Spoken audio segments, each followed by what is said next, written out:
Welcome to Shovelware Diggers. Our dig team is currently excavating the Softkey Shareware 2000 hit games 2CD collection. You can find a link in the video description listing the entire directory structure of this archive. Here's what our diggers have for week 262. For more information on how to join the dig team, simply follow the Patreon link in the video description. Now, without further ado, let's get to it. First up, we have a team dig from Alex and Matthew Belshon. DOSGAMES /arcade /Cyberman_. Well, I'm gonna guess something to do with cyborgs. Okay, we've got a Cyberman with an exclamation mark. Because yes, you can actually use the exclamation mark as a file name character. And also file id.diz, that's very small, so we'll just type it. File id.diz. Cyberman, final release with configurable Gravis ultrasound port address. Hang on a second. The executable is only 75 kilobytes. How are there going to be gust sounds which need to be digitized with an executable that small? No, maybe. Maybe they're very simple sound effects or horribly bit crushed. Let's see what the doc file says. Gazebo presents Cyberman. Final release version. Cyberman was Gazebo's contribution to the 80K intro compo of the Party 93. So reading through this, I got a feeling this is just a demo and not a game, and that it requires Gravis ultrasound support. Now, I don't know if I have that enabled by default here, but we're going to find out in a second. So Cyberman with an exclamation mark. Please select your Gravis ultrasound port address. If it's the way it's configured in DOSBox, by default it's going to be 240.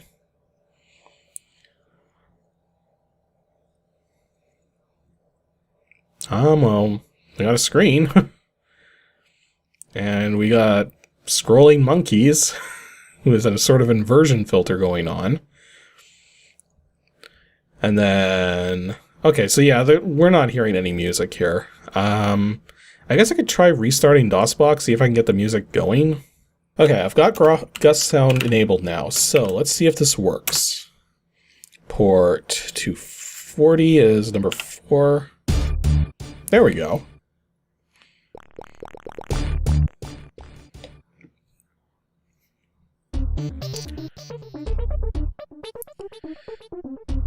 Okay, so at the moment the music is mostly coming out of the right speaker. I'm hearing a few things from the left side. Okay, there it goes.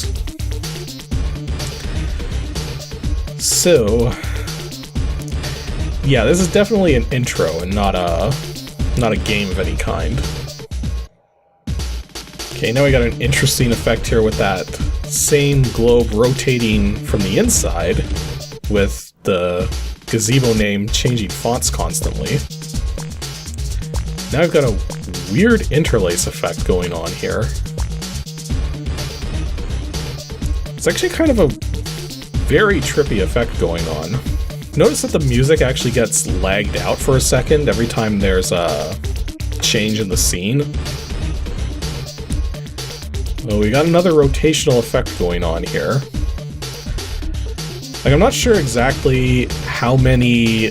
like, with a demo like this, you're never 100% certain, like, what the cycles count should be, because these things are often designed with very specific CPUs in mind. Although this one just seems to be the, this one just seems to run as fast as it can, from the looks of it. Play Doom and become a Cyberman? Doesn't quite work that way. It doesn't seem to be going anywhere now, so I think we reached the end. And then the escape key just quits out. So yeah, I guess not really too much to see there. It's just an intro of sorts. But, yeah, it still counts. Next up from JP Ronnie is WINGAMES /puzzle2 /Draughts or Draughts. I never know how to pronounce that. Haven't we seen something like this before? I mean, I think we've seen, like, a kind of game that's been called this, like Draughts or Drows or how. Whoa. Okay. I'm pretty sure we have seen a game like this before, just not with this many MIDI files. Holy jeez. And each one has an associated SCR and ANT file, whatever those are. Like, I'm almost imagining here that we're going to have, like, multiple levels and stuff. But then why do some of these don't have MID files? Maybe they're not actually MIDIs? Well, I guess we're going to find out. We've also got some help files, a write file. Let's see the help file quickly. The standard laws of Draughts, or Drows, or I don't know how to pronounce this word. The standard board must be not less than 14 1/2 inches, nor more than 16 inches square, and divided into 64 squares of equal size, alternately colored light and dark, technically black and white. The board shall be placed so that the bottom square on each player's left shall be black. So, wait a minute, wasn't this like what predated chess or something? I'm not sure here. The standard men, technically described as black and white, must be light and dark, say red and white, or black and white, turned and round, not less than 1 1/8 inches, nor more than 1 1/4 inches in diameter. So it's almost like this is almost reading like, almost like commandments. The men shall be placed on the black squares. Oh wait, this is checkers. Okay. So, but then why are there so many different files there? What's the write file say? Draughts or Drows for Windows by Jim Corbett and David McAuliffe? Might have that right, might not. Apparently the University of Limerick, is that a real university or is someone trying to mess with me here? Introduction. Draughts for Windows is a Draughts/checkers player and tutorial system. The program was written as a final year project by 2 students doing the computer systems degree, Bachelor of Science, in the Department of Computer Science and Information Systems at the University of Limerick. In Ireland. Okay. I guess this is a real university. Huh. Installing Draughts checkers, create a directory and unzip it.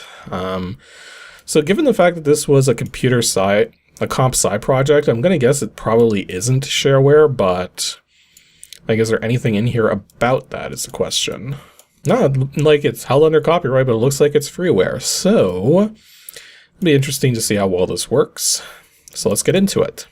It's still weird that there's all these files though. Okay, so the main game board is pretty substantial. Does it maximize? In an interesting way. So it did technically maximize, but instead of changing the size of the board, it simply centered it. So at least it's taking into account that the window might be different sizes. What if I try to make it too small? Okay, so it is actually resizing it.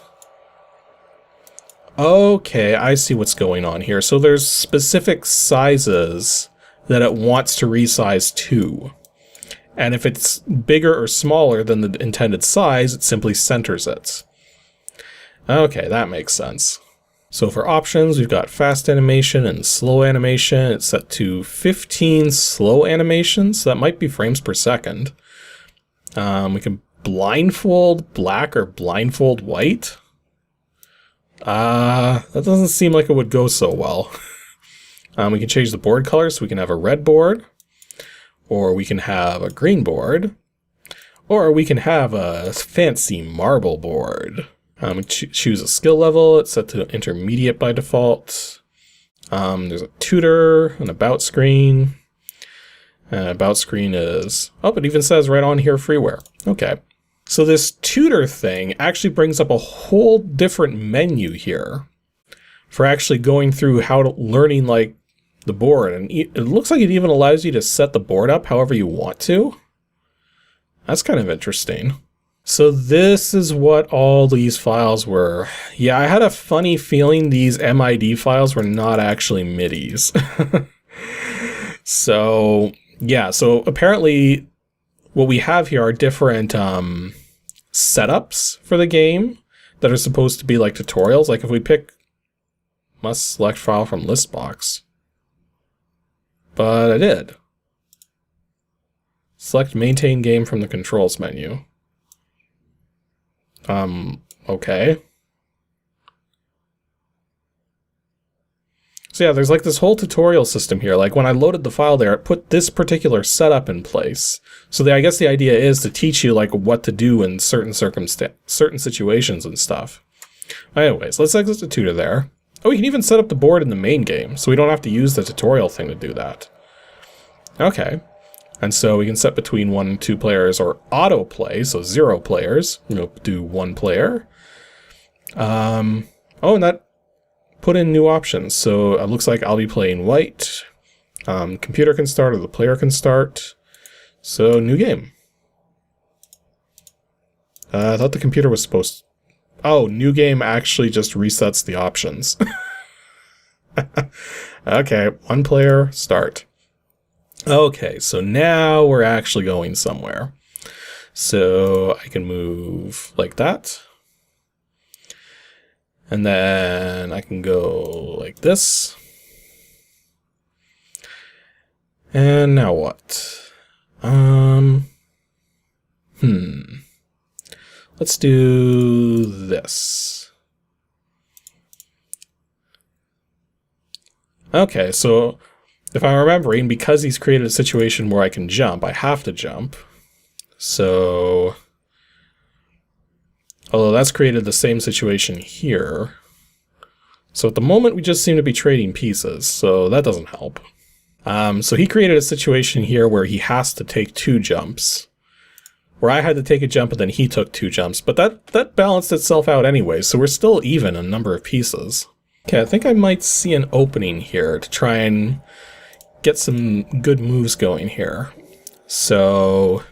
Okay, so I got a bit of a situation here, but I think I can recover from this. Maybe? Like he's about to get a king way in the corner here because I have to make this move.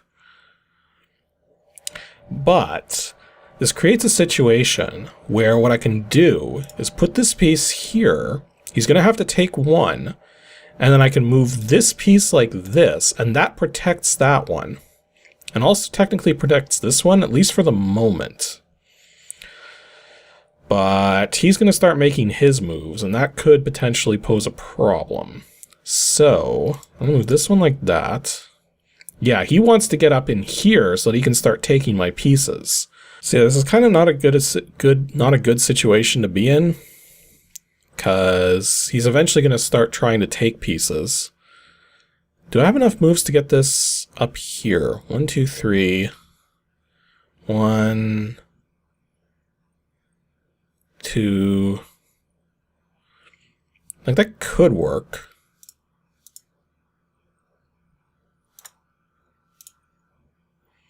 Okay, he saw through my strategy. So now what I'm gonna do, because I don't think there's many ways out of this situation. In fact, the computer's got a distinct advantage. Well, I didn't expect that one. Computer's got a distinct advantage here, so... Oh yeah, and I'm gonna have to take... Yeah, I'm pretty sure the computer's... Yeah, computer wins. Oh well. When it comes to games like checkers and chess, like this is part of the reason why I'm terrible at strategy games, is that I can see a move or 2 ahead, but not enough to be able to properly strategize in games like this. The only way I can win is to confuse players by making weird moves. So... That's why my strategies tend to work okay against people who are also of like an equal skill level to me. But against anyone stronger, I am just totally decimated by these. So that was Draughts or Drows or whatever, or checkers. And this is a pretty decent one, I would say. Especially given the fact that it's freeware. So yeah, I guess for anybody who really likes checkers, this is probably a good one to check out. And our last game for today from Jacob Rudolph is DOSGAMES /arcade /CMORIA. I think I've got a pretty good guess what this is going to be. I've got a Moria.exe, you got some help files, doc, spoilers, scores, and a couple text files and news file. Yeah, I got a pretty good feeling this is Moria, which I believe is the precursor to Angband, which is the kind of like that. So I've covered Rogue, the original dungeon crawl that everybody refers to when they call something a roguelike. But after Rogue came NetHack, and then I believe Moria is either before NetHack or after NetHack, and then Angband is after both of those.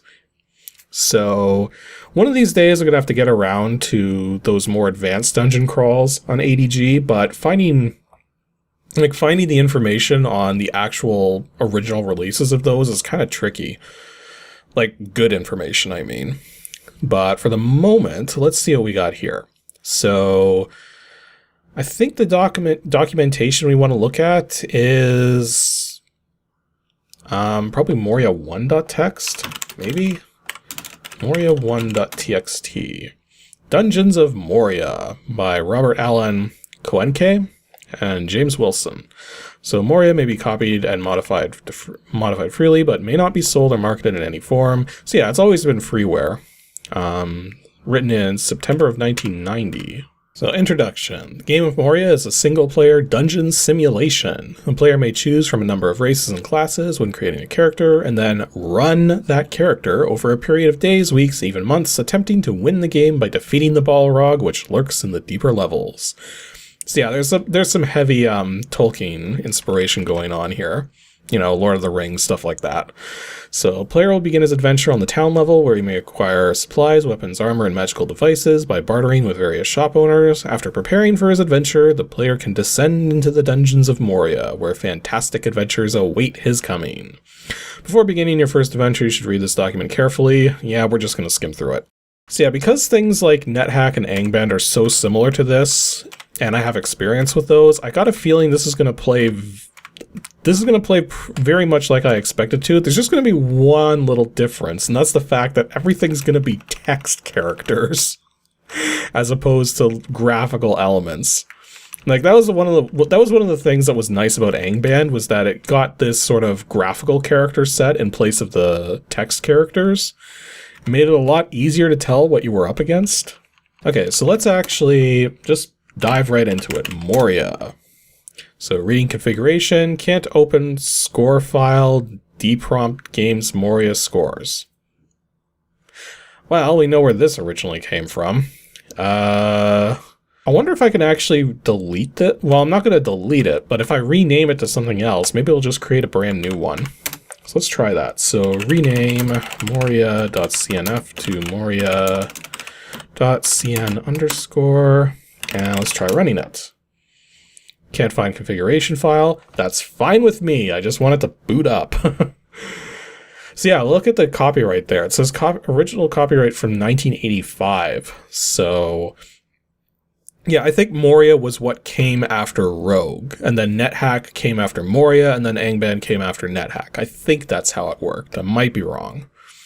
So it's not an official Moria release, rather a crude hack. Any bug report should be posted to apparently a particular BBS. Okay, any key to continue. And this already looks like Angband. So choose a race. Let's be a dwarf. Gender will be male.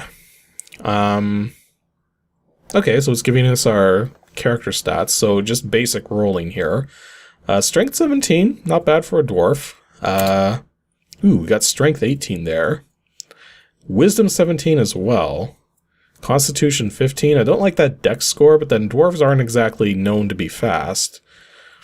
It's actually not bad. Unfortunately, it doesn't look like he can save rolls or anything. You know what? Let's go with this, because we might be here forever if I try to roll a perfect class here. So let's be a warrior, then enter our name. And so yeah, it's showing us miscellaneous abilities as well.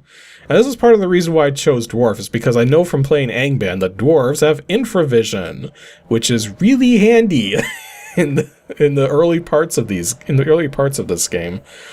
Or it's really handy in the early parts of Angband, that's for sure. So return when finished. Press any key to continue. And here we go.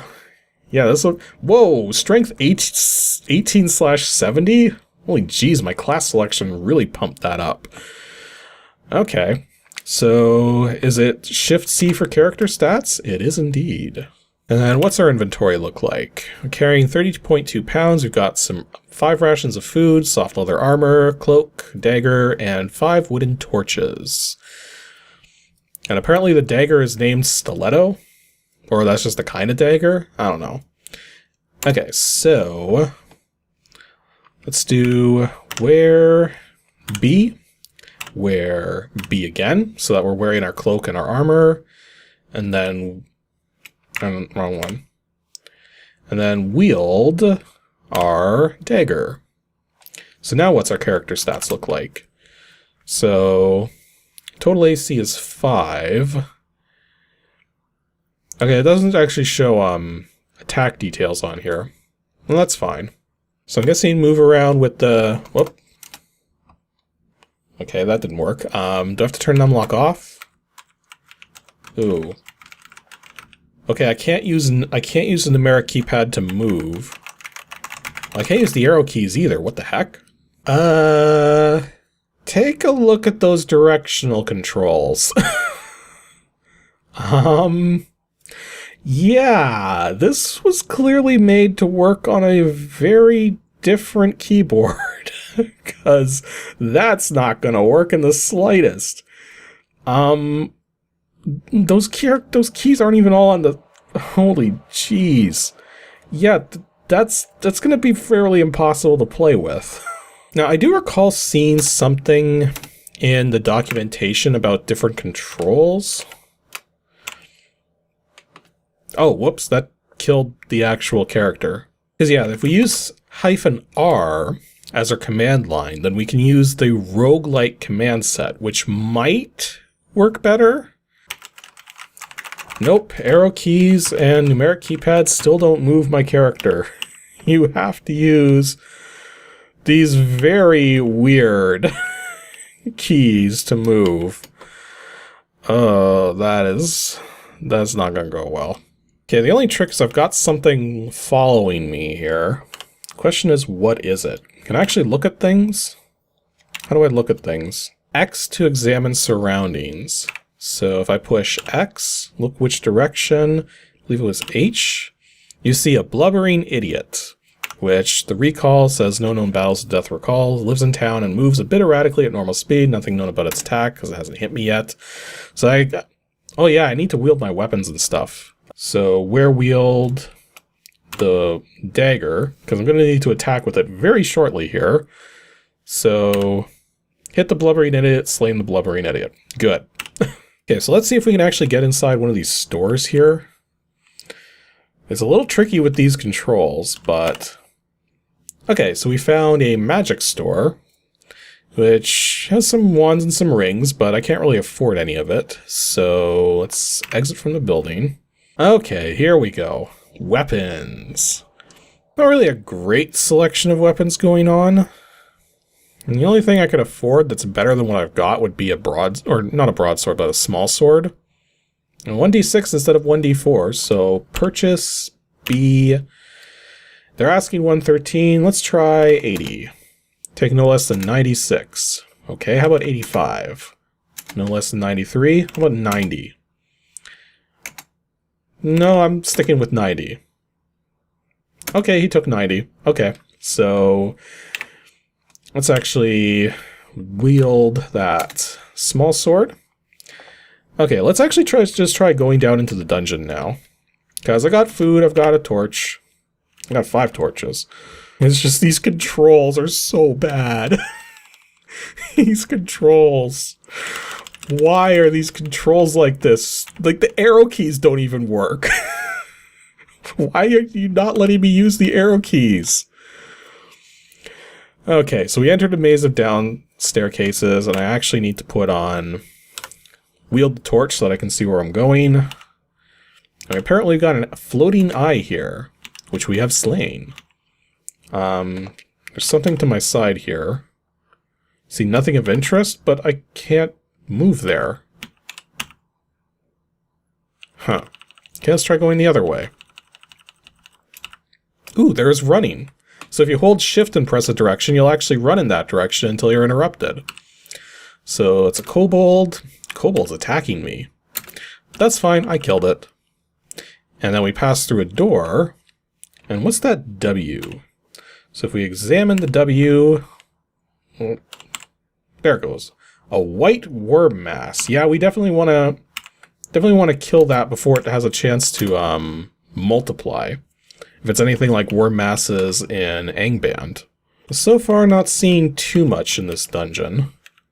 One thing I find interesting is that just looking at how the dungeon's been laid out already, it almost seems like Angband is using a lot of the same dungeon generation logic. It just has that feel to it. And then what have we got below us here? 29 iron spikes. So iron spikes are basically used to jam doors shut, which, you know, there's sometimes reasons why you would want to do that, but not for me right now. Plus they weigh a lot, so... And I also picked up a broken dagger. Yeah, I guess we could just throw it at something that we don't like. Because that's one of the neat things about this particular dungeon crawl. If it works anything like Angband, it means that there's a lot of actions you can do which you wouldn't think would be useful, but are actually really useful. Like being able to throw just about anything you're carrying at stuff. Actually, I wonder if searching is a thing. Well, this would have been a prime place for a hidden door to be. Is searching a thing? Yeah, searching is a thing. So I guess there just isn't a secret in this particular spot. Okay, then. Yeah, it's kind of interesting how even though the controls are really cumbersome because, yeah, you saw what those controls were. Despite that, though, this plays very familiar to me. Like, I know this came way before Angband, but the thing is, this plays so much like it. So I'm actually kind of surprised how similar it is. I thought there'd be considerable differences, but no, this is actually really simple to handle. So yeah, that was Moria. Just as I'm beginning to finish, we actually find a brass lantern. Okay, I gotta see. So let's wield that lantern instead. Because I want to see if it has the same extra lighting range that lanterns have in Angband. It does not. Brass lanterns at this point in time only light up the area directly around you. Oh well. So yeah, that was Moria. It plays like almost just like Angband, save for the fact that this particular version of it has very questionable controls. But yeah, other than that, I'm gonna have to cover like NetHack or even Moria here or Angband or something like that on Ancient DOSGAMES at some point, because Rogue may have started the ball rolling in terms of dungeon crawls, but they went a lot of places following.